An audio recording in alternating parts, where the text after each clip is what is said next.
What is your purpose in life?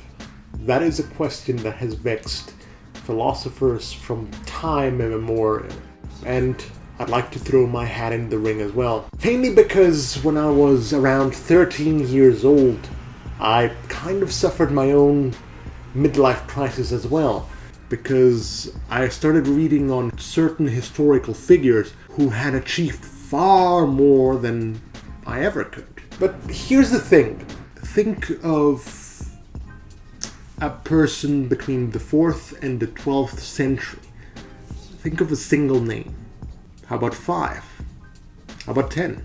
So, achieving fame for its own sake just kind of seems pointless, as it has a very short lifespan in the grand scheme of things. Suddenly I started turning inwards, and I came to the two schools of thought that the Romans actually had, and that was the Stoics and the Epicureans. The Stoics were a hard bunch. If you were a pure Stoic, you were miserable.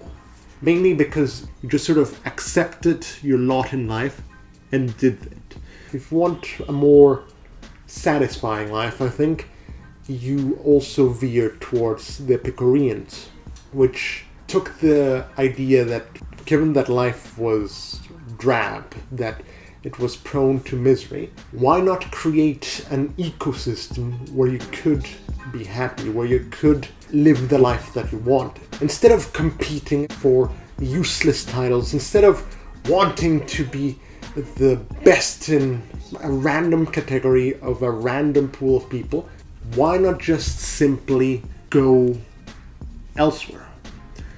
But see, here's the thing. I think both the Stoics and the Epicureans actually had the solution. Even if you want to create your own ecosystem to be happy, you still have to work towards it. It won't come by itself. So you need the diligence of the Stoics, but you need the goals of the Epicureans to be happy.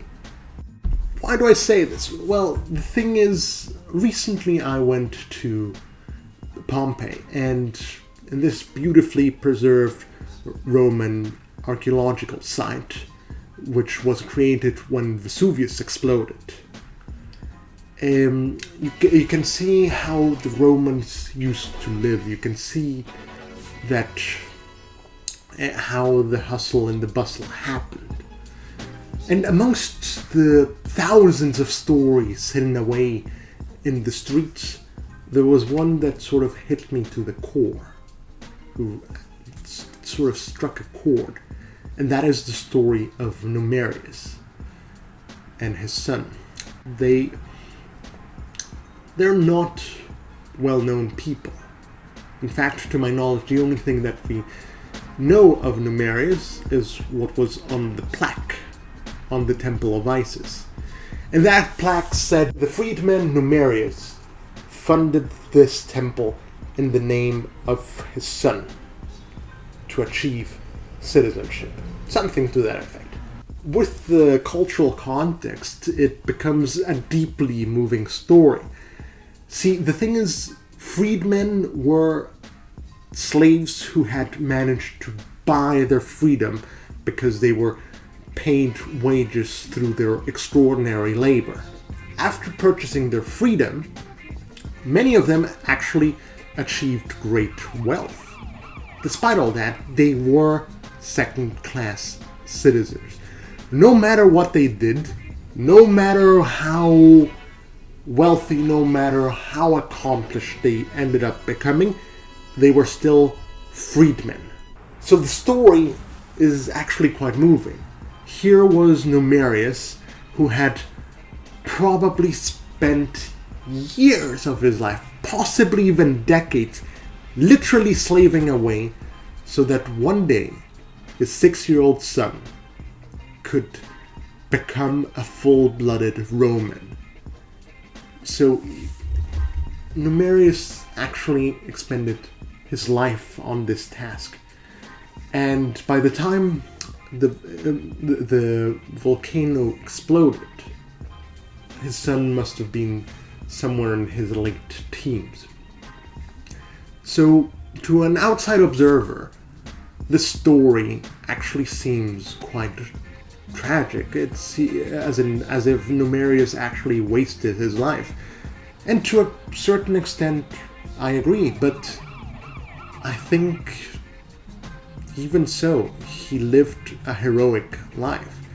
He managed to live life on his own terms. Even as a slave, he was able to do what few people did, and he managed to pull himself up. He managed to give life the middle finger and live life as he wanted, even if he ultimately failed.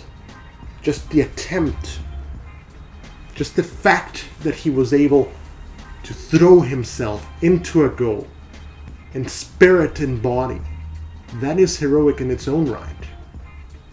That's the thing. You kind of have to accept that life has randomness in it. Yes, you can improve your chances like I talked about in my earlier video, but at the end of the day, there is still chaos. You're still a subject of the whims of nature. And we shouldn't fault people for pursuing their dreams and not succeeding.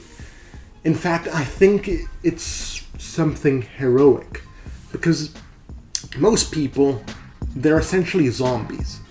And I do not say that lightly. They go through life in a walking daydream, hoping for what tomorrow might bring. But they never actually take any conscious action. They will sign up today to go to the gym tomorrow. They will say that the diet will start tomorrow. They will say that they will start writing the book tomorrow, etc., etc., etc. The tasks never get fulfilled. But that's the thing. That is the beauty of Numerius' story.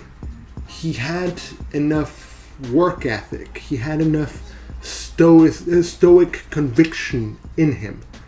And he had enough idealism merged with each other to go for what he wanted. So that's the thing. He is a heroic figure. And that is why I'm making this video. I want to highlight his story, because I think that is how life ought to be lived. Imagine I had a horrible disease that I'm gonna die in the next 5 years. Would I still be doing YouTube and writing and all the other things that I'm doing to promote my career? Hell yes! And I say that because I think that there is merit to be found in the attempt to achieve something. There is a certain beauty in it. There is a certain happiness to be found in being able to put your middle finger up in the world and say, fuck you. I am trying to do what I want with my life. That is an amazing concept. And that is why the story of Numerius applies to you and to everyone. Strive to become a heroic figure. Yes, you might not achieve legendary levels, but you will certainly be in a better position than if you'd never tried anything.